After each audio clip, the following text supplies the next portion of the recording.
मुझे आज यहां आके खुशी हुई।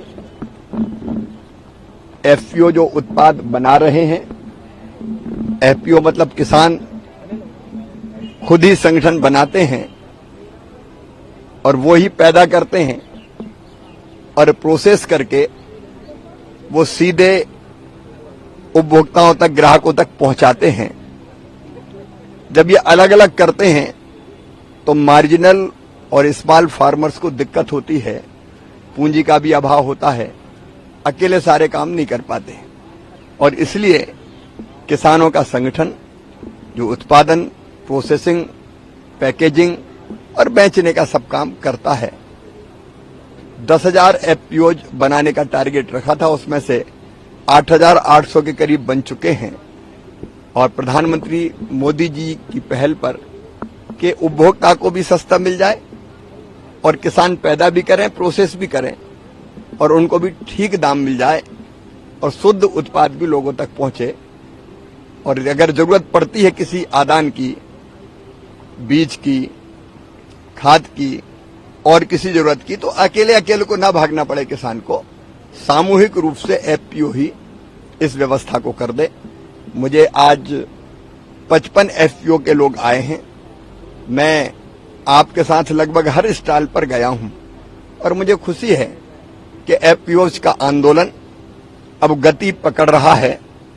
एक तो शुद्ध उत्पाद मेहनत से बनाए हुए, खुद की प्रोसेसिंग और खुद बेच रहे हैं। हर एक ने अपना टर्नओवर बताया, किसी का 1 करोड़, किसी का 50 लाख, जिन्हें अभी अभी शुरू किया है तो कोई 5-10 लाख का भी है और उनको ऑनलाइन ऑर्डर भी अब मिल रहे हैं।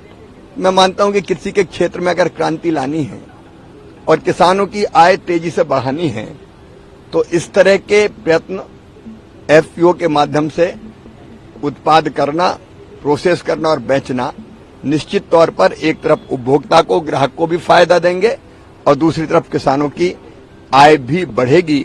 मैं किसानों के इस प्रयास और एफपीओज के इस प्रयास का अभिनंदन करता हूं। कुछ सुझाव जरूर आए, जैसे अभी कई एफपीओज जब उनको पूंजी की जरूरत पड़ती है तो उनको प्राइवेट जो लोन देने वाले हैं उन संस्थाओं के पास जाना पड़ता है, जिसकी ब्याज की दरें थोड़ी अधिक होती है। कुछ लोगों ने यह बताया कि इंफ्रा के लिए अगर कुछ और उनको सहायता मिल जाए, सहायता मीन्स लोन ही मिल जाए, तो हम लोगों ने सुझाया कि एग्रो इंफ्रा फंड से वो पैसे ले सकते हैं। प्रोसेसिंग के लिए और लोन मिल सकता है आसानी से। एक पैकेजिंग की बात भी आई तो पैकेजिंग की ट्रेनिंग भी देने का प्रयास चल रहा है।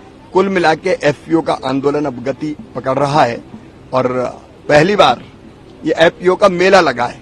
नहीं तो बाकी मेलों में एफपीओ के लोग जाते थे, 2-4 दुकान ले लेते थे, लेकिन हमने तय किया है इस बार प्रधानमंत्री जी की प्रेरणा से कि पूरे देश में ऐसे 22 मेले लगाए जाएंगे जहां एफपीओज अपने उत्पाद को बेच सकेंगे, उनकी मार्केटिंग भी हो सकेगी।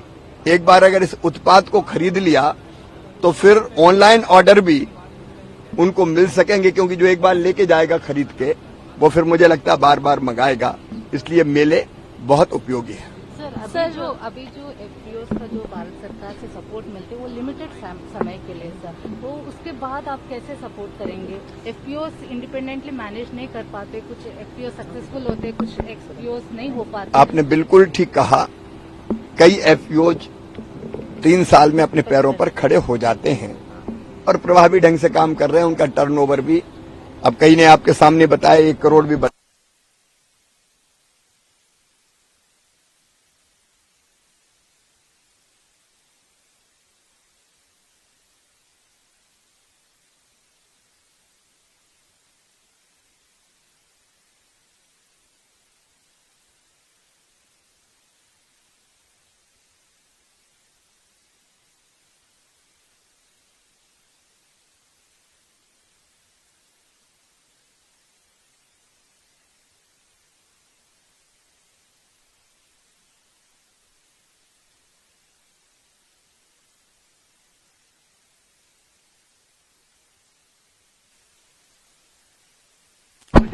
तैयार हो गई है और अमल भी करना शुरू कर दिया है। जैसे 100 दिन के अंदर 10 लाख दीदियों को, सेल्फ हेल्प ग्रुप की जो बहनें हैं उनको लखपति बनाएंगे, लखपति क्लब में शामिल करेंगे। वो काम कर रही लखपति क्लब का मतलब है साल में उनकी आय 1 लाख रुपया से ज्यादा हो जाए।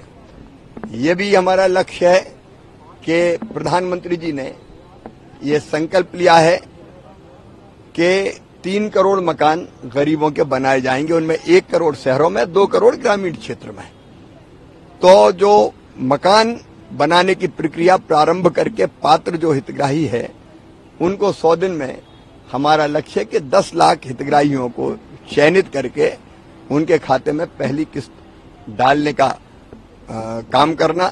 ऐसे अलग अलग कई टारगेट्स हैं जो हमने तय किए हैं।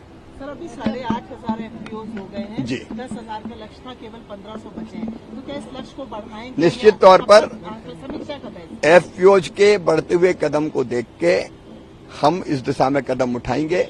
और मैंने जैसा आपसे कहा कि हम स्वयं अब समीक्षा कर रहे हैं कि गैप्स कहाँ हैं, अगर और कुछ कदम उठाने की जरूरत होगी तो भी उठाएंगे। लेकिन सबसे बड़ी बात यह है कि एफपीओ अपने पैरों पर खड़े हों, और मुझे क्योंकि बिना अपने पैरों पर खड़े हुए बैसाखी के सहारे ज्यादा नहीं चल सकते, तो कोशिश यही है कि 3 साल में अपने पैरों पर खड़े हों, आगे बढ़ें और बाकी को सहारा दें, रोजगार भी दें।